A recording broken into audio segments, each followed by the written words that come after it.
The most common piece of advice given for poor leg circulation after 60 is the one thing that might be holding your recovery back. Walk more. That is what almost everyone hears, and walking is good for you. So I want to be clear about that from the very start because you should keep doing it. But there is one specific thing that actually moves the blood out of your lower legs and drives it back up to your heart. And ordinary walking barely switches it on. Over the years, I have cared for a lot of people who did everything right. They walked every single day. They propped their legs up on a pillow at night. They wore the compression socks their doctor handed them, and they still sat down across from me with cold feet, ankles that ballooned by the evening, a burning ache in the calves, and that scary, unsteady feeling when they stood up too fast. They were doing the work. The problem was not budging, and they could not understand why. Here is what no one had ever sat down and explained to them. Poor circulation after 60 is not a small annoyance you simply live with. When blood stops moving well through the legs, small cuts and sores heal slowly. They turn into infections, and in the worst cases, people end up losing toes or a foot. It is also one of the earliest warning signs that the heart and the arteries themselves are under strain. By age 70, close to 1 in 5 adults has what doctors call peripheral artery disease, which is a narrowing of the arteries feeding the legs, and most of those people have no idea they have it yet. So, this is worth understanding properly. And before you click away because you assume you already know all of this, walk more, put your feet up, drink your water, give me 2 minutes because your feet are still cold at night has very little to do with how many steps you got today. It comes down to a single muscle that most people never think about even once. And once you know how to switch it on, the fix is far simpler than you would ever guess. Let me tell you what that muscle is. Your calf. Doctors call it the calf muscle pump, and a lot of us call it your second heart, which is not some cute figure of speech. Every time your calf muscle tightens, it squeezes down on the deep veins buried in your lower leg and physically pushes blood upward against gravity back toward your chest. Tiny one. Way valves inside those veins snap shut behind each push, so the blood cannot fall back down. That is the pump. That is your second heart working every time you take a step. The trouble is what happens to that pump after 60. The vein walls get weaker and stretchier. Those little valves start to leak, and the calf muscle itself shrinks and loses power, especially if you spend a good part of your day sitting, which most of us do. So the pump slows down, and when it slows, blood stalls at your ankles instead of climbing. The swelling gets worse. The feet get colder. The skin down there starts running short on oxygen, and the less you move, the weaker the pump gets, which makes you move even less. It becomes a slow downward spiral, and a lot of people are somewhere on it without realizing. Now, here is the good news, and it is genuinely good news. Fixing this does not depend on your step count. It depends on a handful of very specific movements that physically push the blood back up where it belongs. I am going to walk you through 5 of them in order, counting down from 5 to 1. Each one does something the one before it could not. And I am saving the single most powerful movement for the end. The one exercise that vascular rehab programs all over the world lean on more than any other to get blood flowing again after 60. If you only take one thing away from this whole video, it is going to be number 1. But you will understand it far better if we build up to it together. One quick thing before we start the countdown, because it matters to me that you hear it. Everything I am about to show you is one piece of a much bigger picture. The small daily habits that quietly decide whether you are still walking strong at 80 or reaching for a cane at 70. So, I took everything I tell my own patients about staying mobile and independent in these years, and I put it into one simple plan. It has already helped thousands of people live their best life after 60. If you want it, the link is right there on your screen. You do not need to write anything down, and I will never make you sit through me reading a web address out loud. Now, before the movements, let me tell you about someone. I'm going to call her Lorraine, and she is really a blend of several patients I have cared for over the years. So, no one's privacy is on the line. Lorraine was 71, sharp as a tack, still driving, still hosting her grandkids on Sundays, but her feet were cold every single night, even in the middle of summer, and her ankles turned to bread dough. By dinner time, she had been faithfully walking a mile a day for years, and she was quietly heartbroken that it was not helping. Keep Lorraine in the back of your mind because what finally changed for her is the entire point of this video. Let's start the countdown at number 5. Ankle pumps. Now, this one looks almost too simple to be worth your time, and that is exactly why people wave it off and skip it. It's often the very first movement patients are given after leg surgery, before they are even allowed to stand up precisely, because it keeps the blood from pooling while they heal. The reason it works is straightforward.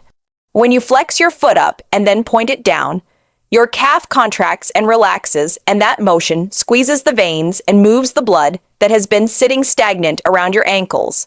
A 2025 review in the Journal of Orthopedic Surgery and Research gathered up 16 separate randomized trials and found that simple ankle pumping improved blood flow back up the leg and brought down lower leg swelling in older adults with no standing and no walking required at all. The whole key is to do it slowly, with control, and to do it often. To do it right, sit in a chair with your feet flat on the floor. Lift your toes up toward your shins while you keep your heels planted down. Then reverse it. Press your toes down into the floor and lift your heels up the way you would ease onto a gas pedal. Slow and deliberate. That is one repetition. Aim for 20 to 30 of them 2 or 3 times a day. You can do this while you watch television, while you read, while you sit at the kitchen table waiting for the kettle. It costs you nothing but a few minutes. Think about how much time you spend sitting in the car, at meals, in your chair in the evening. All of that is time your pump is switched off and blood is settling in your feet. Ankle pumps switch it back on without you even getting up. Walking runs on momentum. You fall forward and catch yourself over and over. And honestly, your calves barely get a full squeeze out of it. Ankle pumps make the muscle genuinely contract and push. That means warmer feet, less swelling, and less pressure on those fragile veins. It is also one of the safest possible ways to begin. If pain or poor balance or plain fatigue keeps you from being on your feet very long. But ankle pumps only wake the system up. The next movement goes after the bigger muscles higher up your leg. Number 4, the seated leg lift. And if you are thinking that sitting down must make this an easy one, your legs are going to tell you a very different story about 10 seconds in. When you straighten your leg out in front of you and hold it there, you fire the big muscles across the front of your thigh and the muscles at the front of your hip. Those are the exact muscles you rely on to stand up out of a chair, to climb a flight of stairs, to catch yourself when you start to go down. And when they contract, they press on the large veins running up through your thigh and help drive blood out of the leg. Regular walking barely challenges those muscles enough to slow the loss that comes with age. This matters more than most people realize. And here is the piece that makes it click. Geriatric doctors track something called gait speed, which is simply how fast you walk. They call it the 6th vital sign. right up there with your pulse and your blood pressure. Because how fast you walk turns out to predict your fall risk, your independence, and even how long you are likely to live.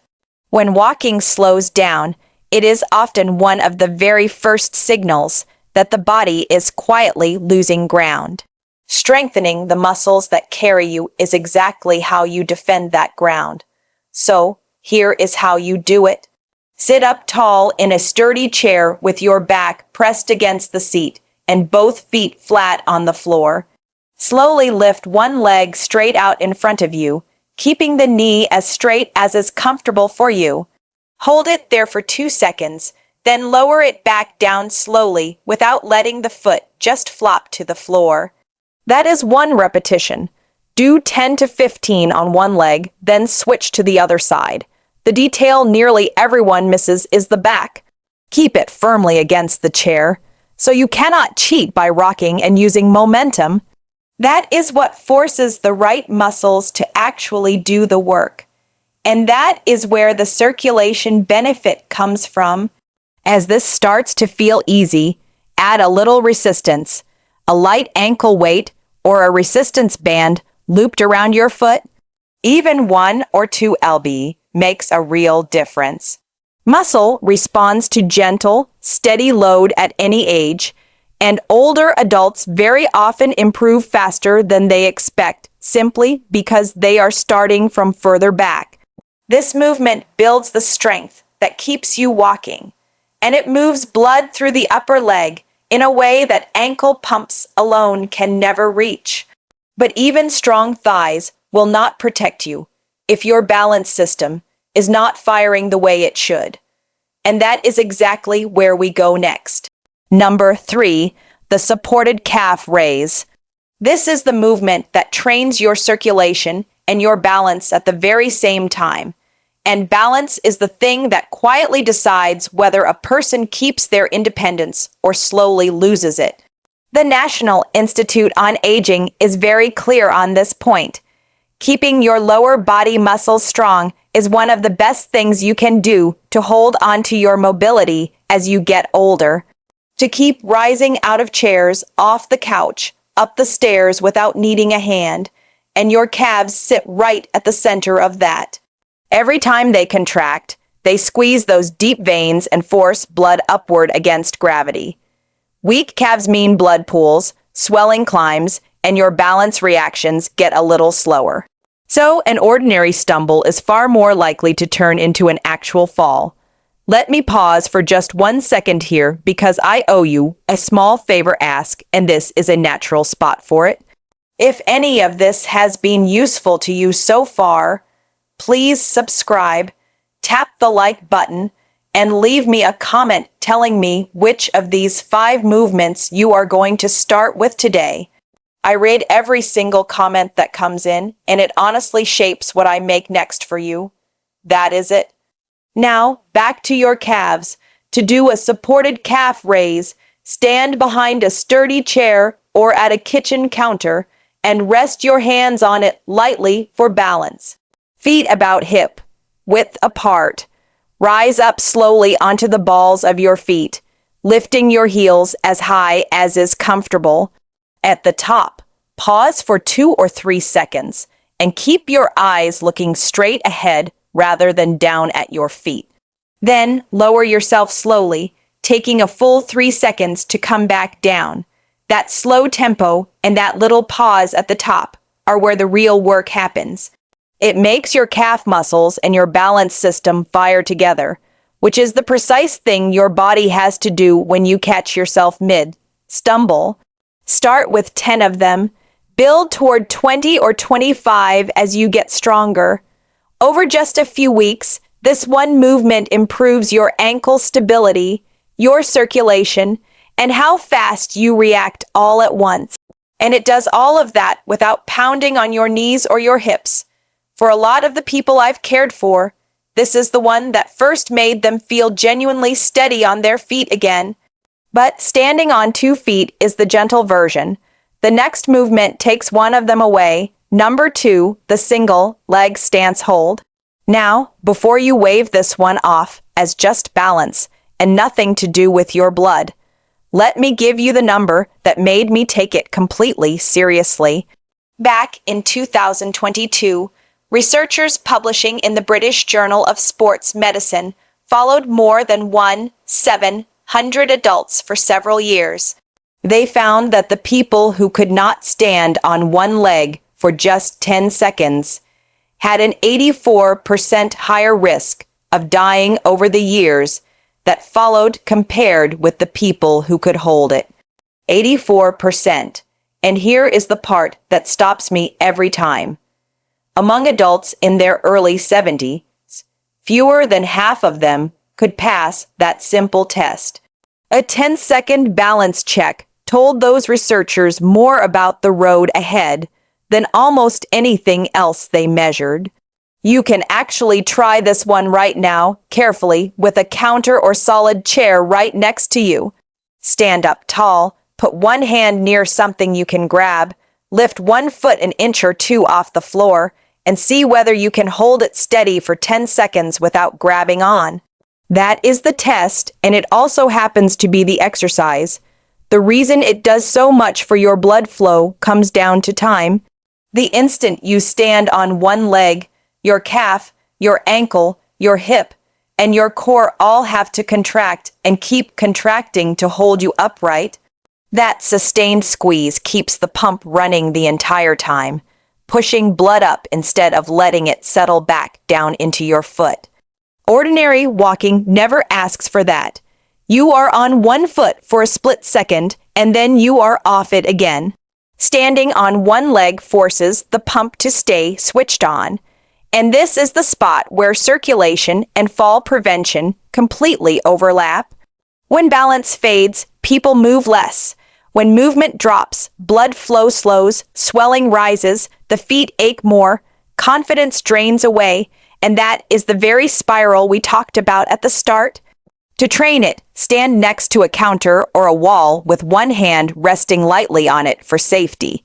Shift your weight onto one leg and lift the other foot, just an inch off the floor. You do not need to lift it high at all. Stand tall, eyes forward, and do not curl your toes to grip the ground. Hold for 20 to 30 seconds, breathing normally the whole time, then switch legs. That is one set. Start with 2 rounds on each side. As it gets easier, rest your hand on the counter more and more lightly until eventually you can hover it just above the surface without actually touching.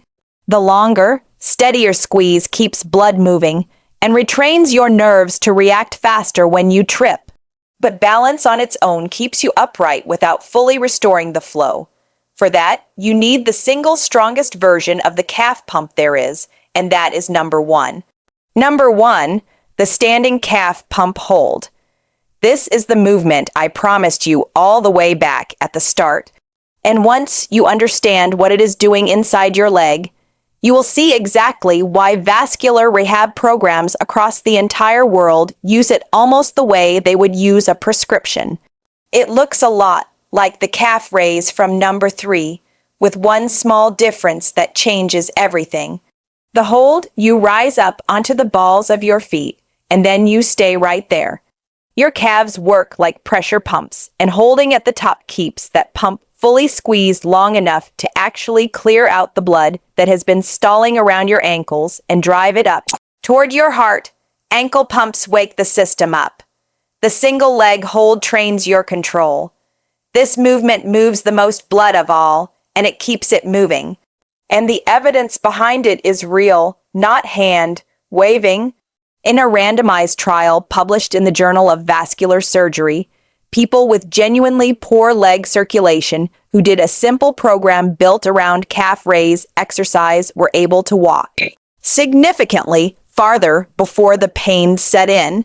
Their pain-free walking distance improved by dozens of meters, and their total walking distance by close to 100 with no medication and no machine involved anywhere. That is the calf pump doing the job it was built to do. Here is how to do it safely. Stand behind a chair or at a counter, hands resting there for your balance, feet about hip width apart. Rise up slowly onto the balls of your feet, heels lifting as high as is comfortable. Now hold it 3 to 5 seconds at the very top, breathing normally, eyes forward. Then lower yourself back down slowly, about 3 seconds to come all the way down. That is 1 repetition. Start with 8 to 10 of them. Work up over time to 15 or 20, always with control, never rushing. The hold is the entire point. That sustained squeeze keeps the pump fully engaged, drives the blood up, brings the swelling down, and strengthens the exact muscles your body reaches for when you catch yourself. And because there is no jumping and no pounding anywhere in it, it is gentle enough for most people with arthritis or shaky balance, as long as you keep one hand on that counter. So, let me tell you what happened with Lorraine, because this is where all of it landed for her. I had her stop obsessing over her step count and instead do these 5 movements in order for about 12 minutes a day. Ankle pumps in her chair, first thing in the morning. Seated leg lifts, the supported calf raises at the kitchen counter while her coffee brewed, the balance holds, and the standing calf pump holds at the very end. Now, I am going to be honest with you about her result, because I always am. Her circulation did not turn into a 30-year-old's overnight, and I would never promise you that. But within a few weeks, her ankles were not ballooning up by dinner anymore. Her feet were warmer at night, and the thing she told me she cared about the most, she stopped feeling like she might tip over when she got up off the couch. She felt steady again.